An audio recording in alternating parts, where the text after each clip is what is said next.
అందరు బాగున్నారా? భోజనం చేశారా? ఈరోజు ప్రెసెంట్ 31 మెంబర్స్ వచ్చారు. Very good. ప్రతిరోజు ఈ విధంగా రెగ్యులర్ గా రావాలి బడికి. వస్తారా? వెరీ గుడ్ అండి. నిన్నటి తరగతిలో మనం ఏ పాఠాలు చర్చించుకున్నాం? ఏం పాఠము? ధర్మార్జునుడు. ఈ పాఠం రాసినటువంటి కవి ఎవరండి? చేమకూర వెంకట కవి.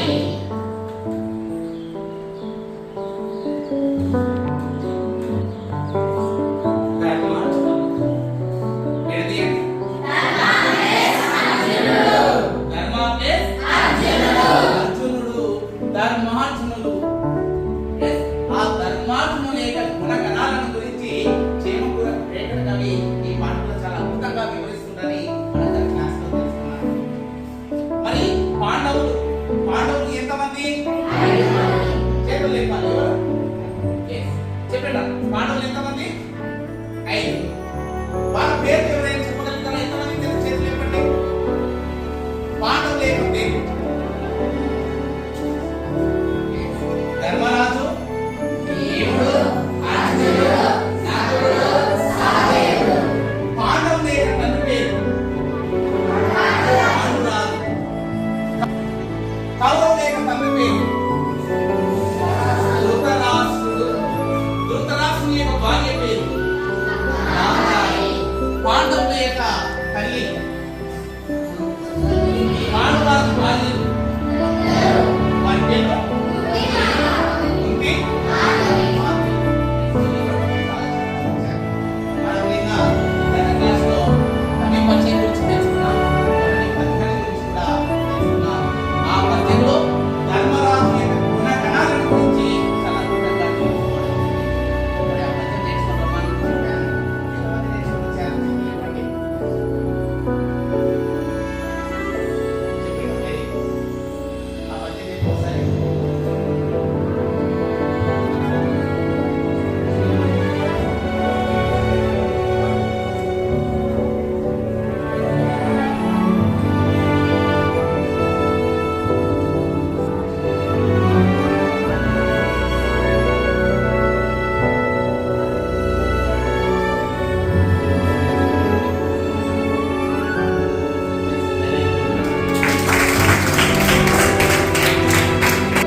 తర్వాత పద్యంలో కూడా మనకు ధర్మరాజు యొక్క గుణాల గురించి చాలా అద్భుతంగా తెలియజేస్తా ఉన్నాడు.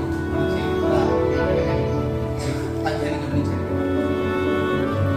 కోపము వింతలేదు ఉదకోటికి కొంగు పతిండి సత్యమారూపము తారతమ్యములెరుంగు స్వతంత్రుడు నూతన ప్రియాటోపములేని నిశ్చలుడు ఇటులు కృత లక్ష్యనుడై చెలెంగగా బాపర లక్ష్యనుండనగ వచ్చునకో జలధర్మనందనం.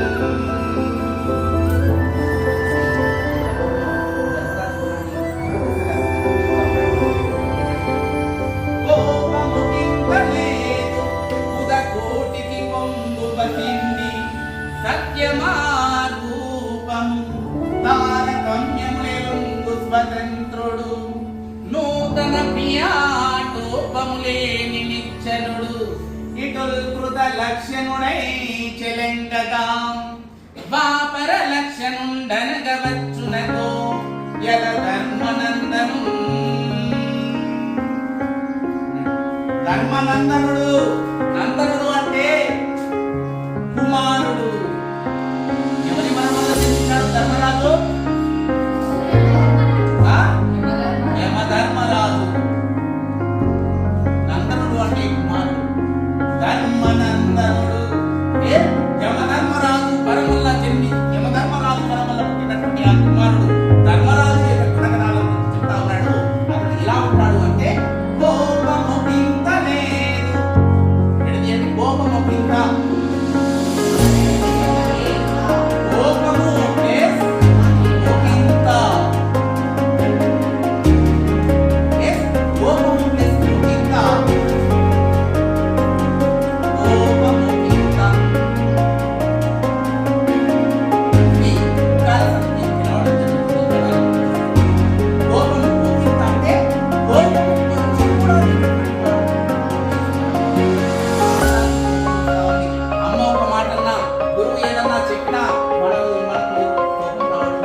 ఇంకెక్కడో దాచుకోవడం జరుగుతూ ఉంది.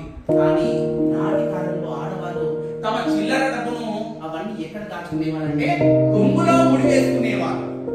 ఇక్కడ చీర కొంగులో ముడి వేసుకునేటువంటి వాళ్ళు ఆడవారు. అంతేకాకుండా తమ దుఃఖాన్ని తాము ఏడ్చే సమయంలో కన్నీళ్లను తుడుచుకోవడానికి ఉపయోగపడుతుంది ఆ కొంగు. ఆడవారికి అందుబాటులో ఉంటుంది ఆ కొంగు. అదేవిధంగా మరి అంతే కొంగు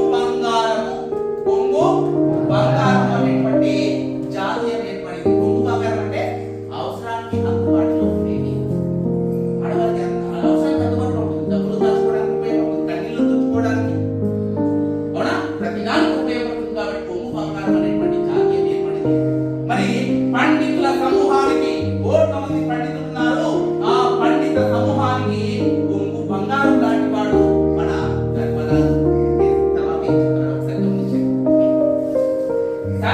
సత్యమారూపము, సత్యమనే రూపాన్ని కలిగినటువంటి వాడు.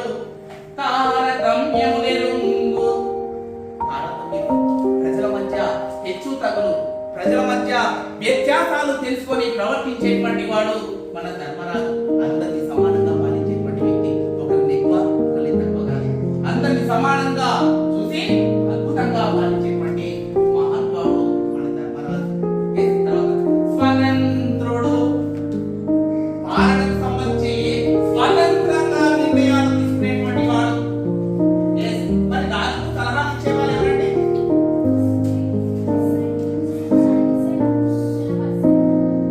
మంత్రులు. ఎవరు?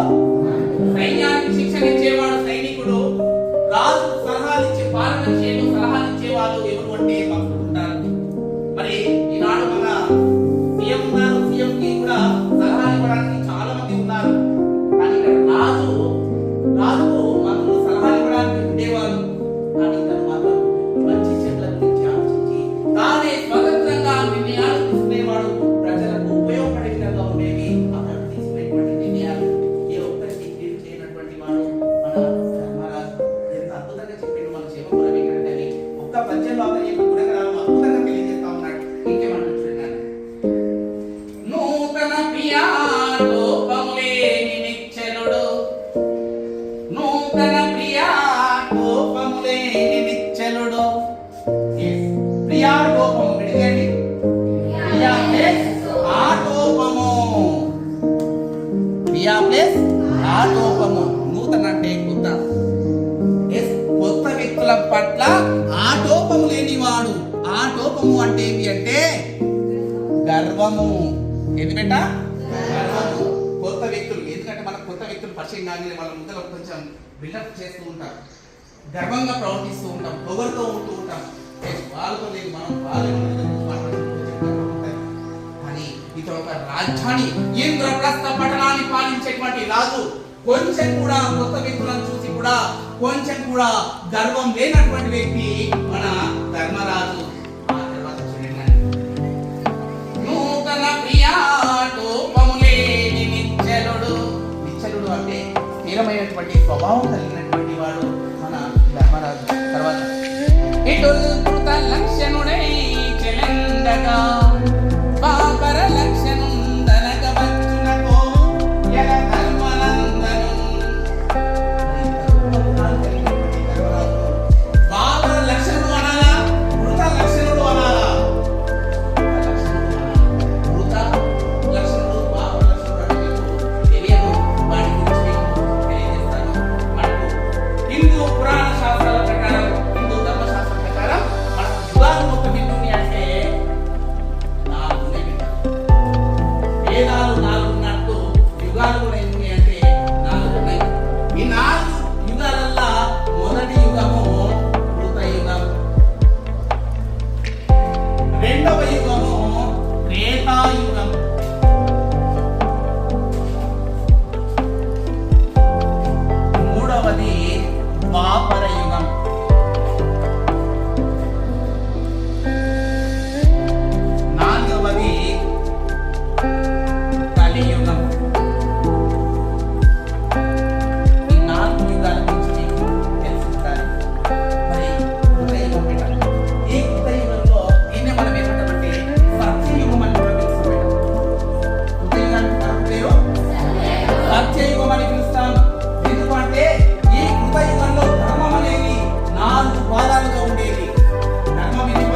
అవతారం.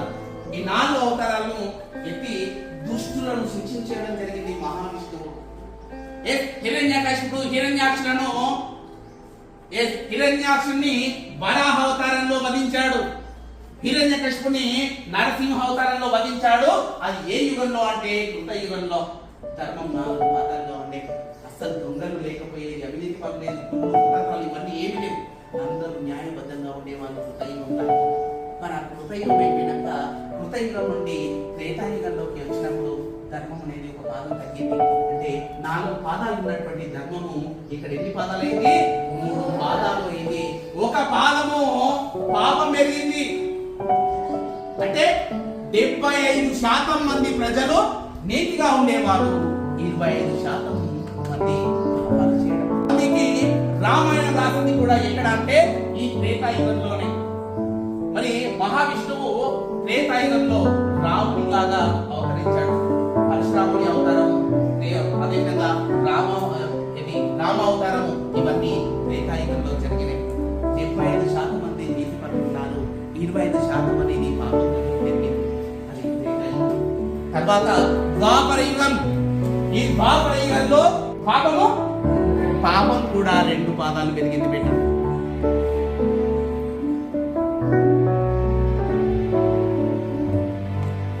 ఇది ధర్మం, ఇది పాపం. 2 పాదాలు ధర్మము, 2 పాదాలు పాపం. అంటే మంచి చెడు 2 సమానంగా ఉన్నాయి. అది ఏ యుగంలో అంటే ద్వాపర యుగం. మరి ద్వాపర యుగంలో మహావిష్ణువు ఏ అవతారం ఎత్తాడు?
ఎందుకంటే మహాభారతం ఇది, పాండవులు కౌరవులు, అవునా?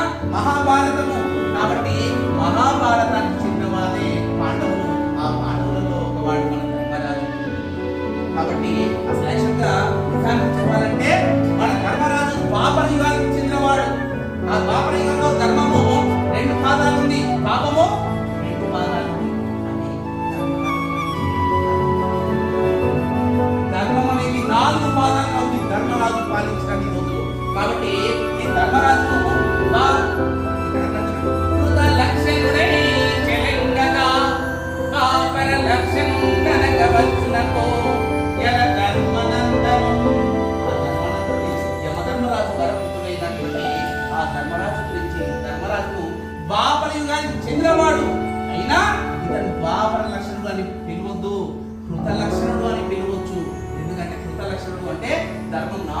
తరాలుగా కలిగినటువంటి పాదాలుగా ఉంది కాబట్టి ధర్మానుబద్ధంగా పాలించినటువంటి రాజు మన ధర్మరాజు. అంత అద్భుతంగా పాలించాడు. అటువంటి రాజును